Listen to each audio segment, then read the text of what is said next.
Hello, my name is Shopnunil. I'm a product designer and I'm super excited to intern with you. Now, before I jump into my assignment, I'd like to tell you a little bit about myself, why I'm excited to work with you, and why I think I'd be a great fit. So, if I had to give an elevator pitch about myself, here's what I would say. I've been working as a freelance product designer and I've helped more than 10 founders across the country turn their ideas into products. How do I do that? By utilizing three key things: business goals, user delight, and a cup of cold coffee. That's how I do my best work. Which brings me to why I think I'll be a great fit to work with you. Number one, I have a computer science engineering background, so I won't get FOMO while talking with developers, and they won't get annoyed after seeing my design concepts. Number two, I love learning about the business side of things and collaborating with product managers. And I'm told that they appreciate the countless questions that I ask them throughout the design of a product. And third, my hobby is being curious. So I'm always picking up new skills and learning about new stuff, which hopefully makes me a more interesting person and a better designer. Also, it makes me a cool person to work with around the office, which brings me to why I am excited to work with you. I love an environment where I can take ownership and responsibility of my work and deliver outcomes and not just move pixels and give you outputs. I also love working with awesome people who are better than me at what I do because I feel in such an environment I can learn and grow the fastest. And I'm pretty sure that's exactly the environment that I get at Bookie. So I feel like you know me much better now. So without wasting any further time, let's get into my assignment. All right, so here's the problem statement that I received. The challenge was I had to design a calendar app for Valentina, who is a traveling saleswoman. She has many meetings internationally and flies very often. The main objective of the app was to keep track of all of her meetings and appointments and to actively work for her to make sure that she gets to the right place at the right time. This is because Valentina prioritizes her time very highly and wants to maintain her professional image in her area of work. The constraints that I had for this project was I had a 4-day timeline and the app should have been mobile friendly and all the solutions that I proposed had to be of viable technology. So here's the process that I followed to tackle this assignment. Now I would have loved to do some more things, but given the timeline, I stuck to a more leaner process, which helped me complete this assignment within the given time. So as you can see, firstly, I analyzed the problem statement, I ran a brief comparative analysis, then I did an empathy map, determined jobs to be done, ideated the features, and finally designed the entire app. So this gives you a brief rundown. Now we will go in depth into each of these steps. Right after evaluating the problem statement, I jumped into analyzing the existing products and the solutions which Valentina might be using currently and what are the possible shortcomings that those products might have. As you can see, I discovered there were some notable shortcomings, like lack of dedicated features for sales professionals, no support of handling time zone changes frequently, the lack of conveniently scheduling meetings and timely alerts, or it can be a lack of assistance of finding optimal meeting timings and assistance there. Now, what this helped me do was I actually discovered the business metrics that I have to optimize for during my design to guarantee the success of our product. As you can see, I've identified that adoption, retention, engagement, and user satisfaction are the main things which I have to optimize for to make the product that I have designed seem viable and desirable for Valentina. The next thing I did was creating an empathy map. Now, what this helped me do is it gave me a more objective view of the problem statement that I had received, and it also helped me better understand our user, which is Valentina in this case. As you can see, I've derived points like what Valentina says, thinks, does, and feels from the problem statement, and I've used that to derive her pain points and gains that she might have possibly from the app. Moving on, we come to a very interesting process, which is the jobs to be done method. Now, why did I choose this method? Since we are building a product from the ground up, we have no user flow or information architecture to guide us from the get-go. That's why the jobs to be done method gives us the primary task that we want our app to enable the users to complete. So as you can see, there are 5 cases right here, and these are the 5 main tasks that we want Valentina to be able to do through our app. I'll give you the basic structure of how this method works. So as you can see, this is from a first person perspective of Valentina. When I am using the app to get a quick overview of my day, this is the objective. I want to have a clear visualization of my schedule. Now, this is her goal, and her desirable result is so that I can plan my day accordingly. So, this gives us a basic structure of what the user flows are going to look like, And that further educates what are the features that we need to consider to include in our product. Down the line, doing following this method also helped me actually create my user flows, which we will get into when I walk you through the app. I also included some accessibility considerations. Now, I included them because I felt it was relevant given Valentina's environment during work and the area of work she's in. So, some consideration like the contrast and legibility of all the information in the app should be suitable for outdoor environments. The app should not be very resource heavy because we since Valentina might be outdoor a lot of the times, the network coverage might not be uniform at all the areas.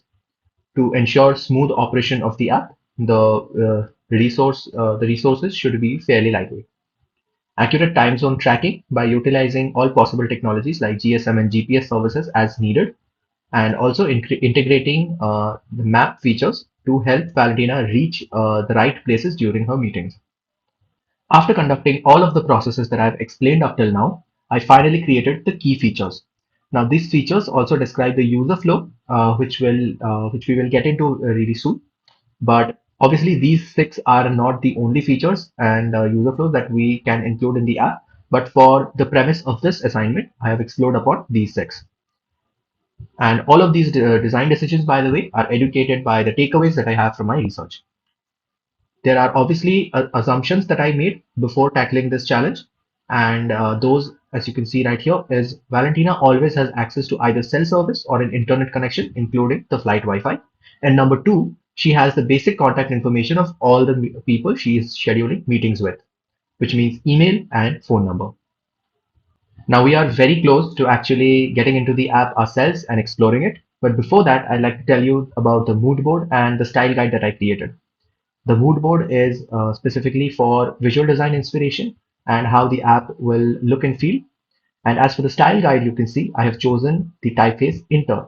Now I have chosen this typeface, number one, because of its professional look, and number two, because of its really clear legibility across all sizes.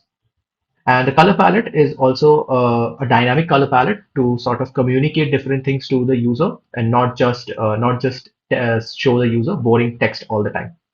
And that was the end of all the technical stuff and my design process. After this, I went into wireframing and prototyping and creating the actual app, which we will get into very shortly. I know you're excited to look at the final product, and I'm super excited to reveal it to you. I'm super excited to introduce to you Quire. It's an app built from the ground up, specially for sales professionals like Valentina, and it consists of a robust set of features catering to their special needs. Today, I'm going to give you a walkthrough of 5 different user flows and the features within them to show you the entire Quire experience from Valentina's perspective herself. So, without further ado, let's begin. Alright, let's finally put ourselves in Valentina's shoes and explore the Quire app.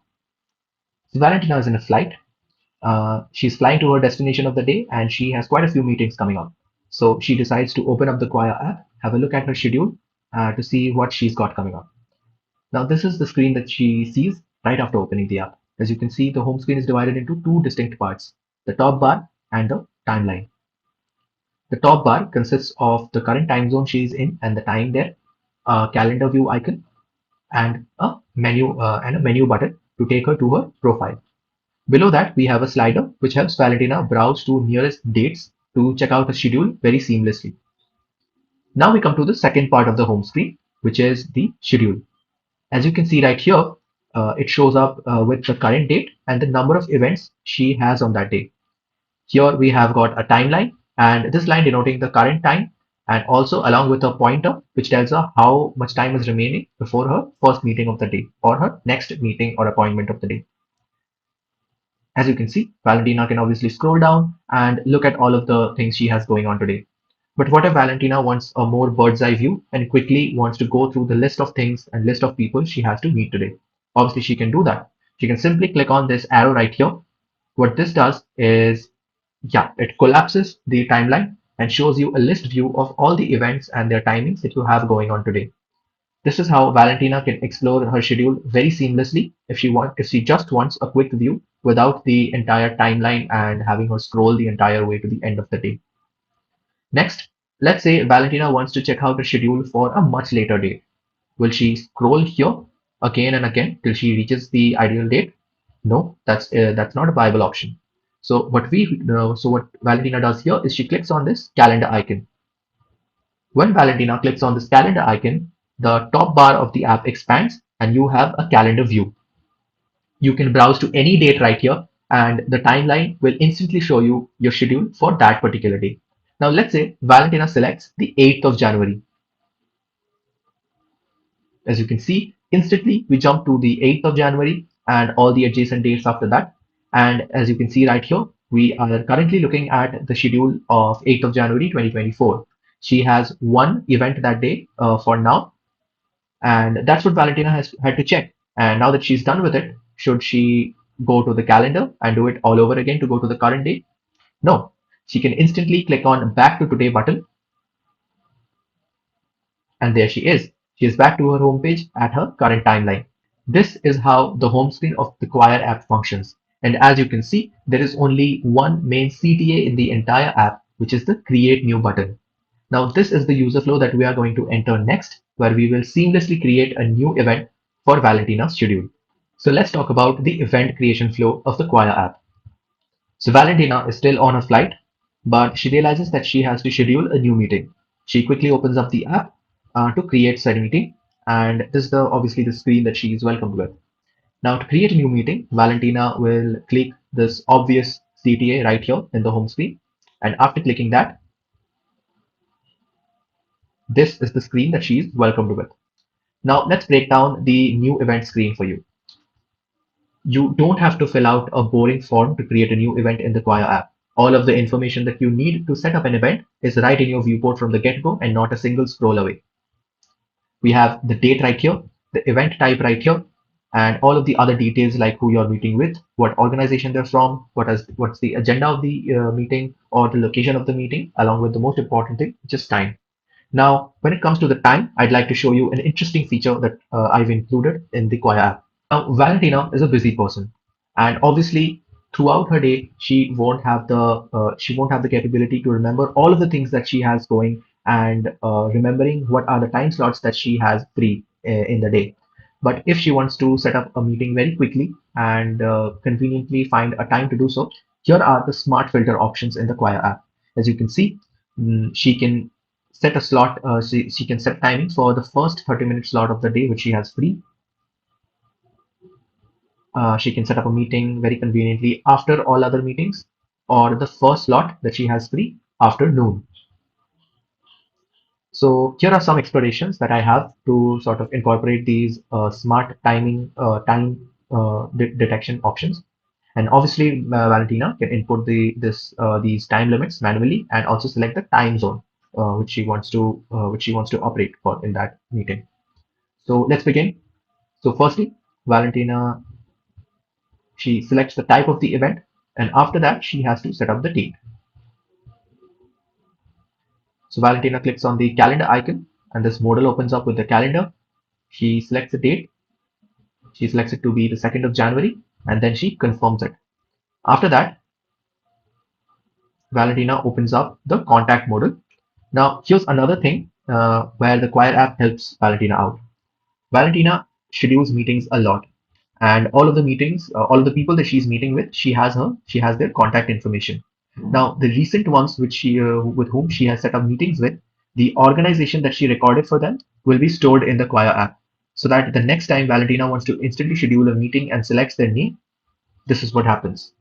For this case, she selected Robert Ranger from the Coffee Co. And when she selects this person and confirms it, as you can see, the person name and the organization name are filled out instantly. Now, what Valentina does next is she types out the description or the agenda of the meeting right here, as you can see. Then she selects a location or a venue for the meeting. She selects the starting time of the meeting and then the ending time of the meeting.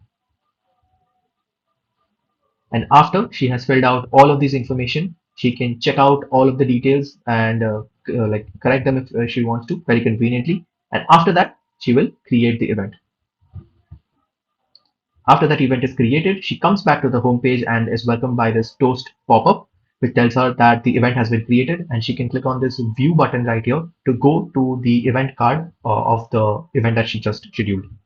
So that's how you very seamlessly create a new event in your schedule through the Quire app. Next, let's talk about the time zone shifting feature. If you remember, Valentina was in a flight, and in the meantime, while she was creating an event, she just entered a new time zone. Instantly, after she enters a new time zone, the next time she opens the app, she will be welcomed with this alert right here. The top bar of the app expands, and she will be welcomed with this alert, which says that a new time zone has been detected, and all of her meeting timings will be adjusted to accommodate for the new time zone. What she will also see is the current time zone which she has right now and the new time zone which she has entered.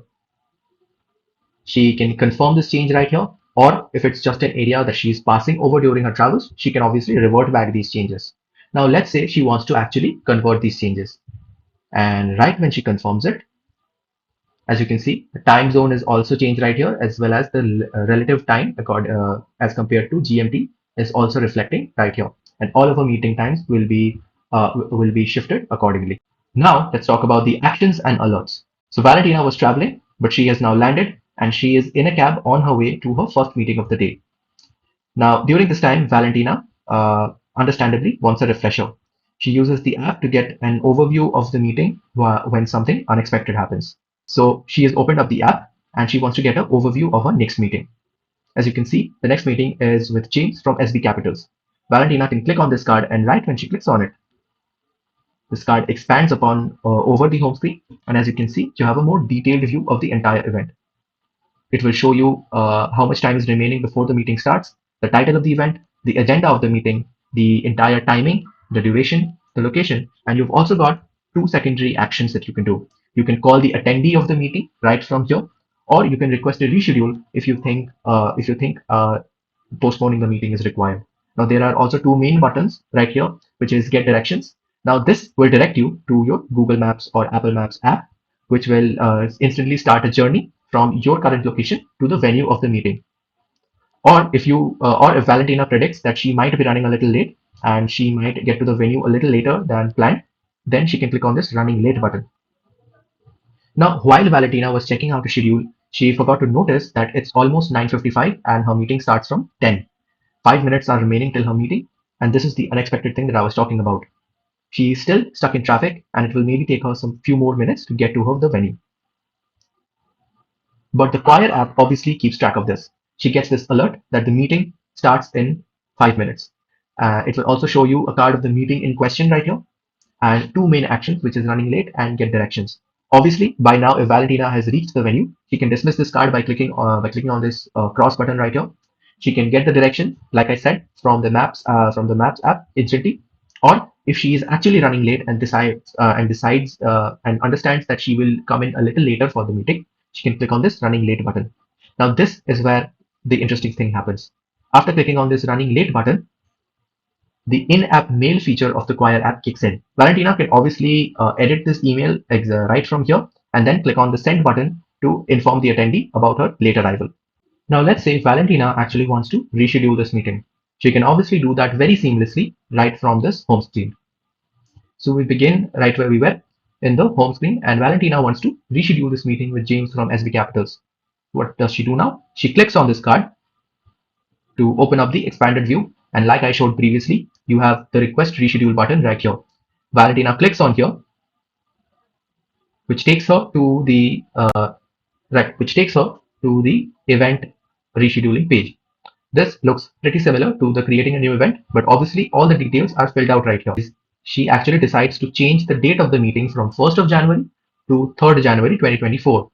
Now, after she saves these changes, she clicks on the Save Changes button, and again, she has the opportunity to inform the attendee of this meeting about this reschedule.